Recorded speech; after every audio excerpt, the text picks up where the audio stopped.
சற்று முன் கிடைக்கப்பெற்ற மிக மிக முக்கியமான செய்தி ஒன்று வெளியாகி உள்ளது.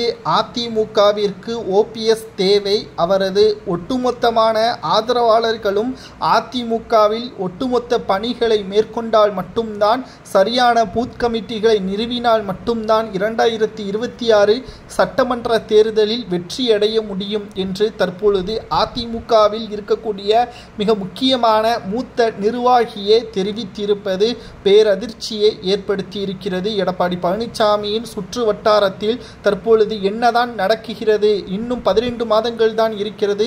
இன்று வரை எடப்பாடி பழனிசாமி அவர்கள் சுற்றுப்பயணம் மேற்கொள்ளாமல் இருக்கிறார் என்ற கேள்விகளும் எழுகிறது. அதாவது பன்னீர்செல்வத்தை மீண்டும் அதிமுகவில் இணைய வேண்டும் என்று கூறியவர் அன்வர் ராஜா. இவர் அதிமுகவின் முன்னாள் எம்பியாக இருந்துள்ளார்.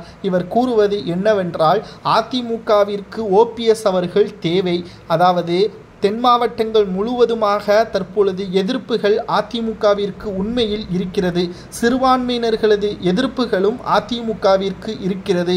ஏனென்றால் தென் மாவட்டங்களில் ஒற்றுமையாக சிறுபான்மையினர்களும் பன்னீர்செல்வத்தின் ஆதரவாளர்களும் இணைந்துதான் இருக்கிறார்கள். எடப்பாடி பழனிசாமி அவர்கள் செய்த தவறின் காரணமாக ஒரே நேரத்தில் இருவர்களை நாம் எதிர்க்கக்கூடிய வகையில் அமைந்துவிட்டது.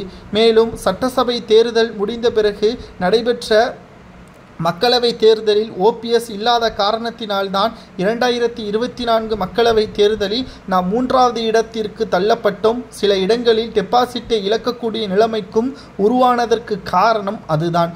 இந்த முறை சட்டசபை தேர்தலில் பாஜகவுடன் கூட்டணி வைத்திருக்கின்றோம். ஆனால் ஓபிஎஸ்ஸின் ஆதரவுகள் இல்லை. அவருக்கு பின்னால் இருக்கக்கூடிய நிர்வாகிகளது ஆதரவுகள் இல்லை.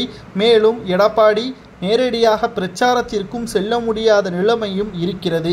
களத்திற்கு சென்று பார்த்தால் மட்டும்தான் மக்கள் யாருக்கு ஆதரவுகள் இருக்கிறார்கள் என்பது தெரிய வரும். ஆனால் இன்று வரை எடப்பாடி பழனிசாமி அவர்கள் அதை பற்றியான எந்த ஒரு பேச்சும் எடுபடாமல் தான் இருக்கிறது. காரணம், எடப்பாடி பழனிசாமி அவர்களது செயல்பாடுகளும் அப்படித்தான் இருக்கிறது. மேலும் எடப்பாடி பழனிசாமி அவர்களிடம் நாங்கள் கூறுவது ஒன்றே ஒன்றுதான் என்று அன்வர் ராஜா அவர்கள் தெரிவித்திருக்கிறார்.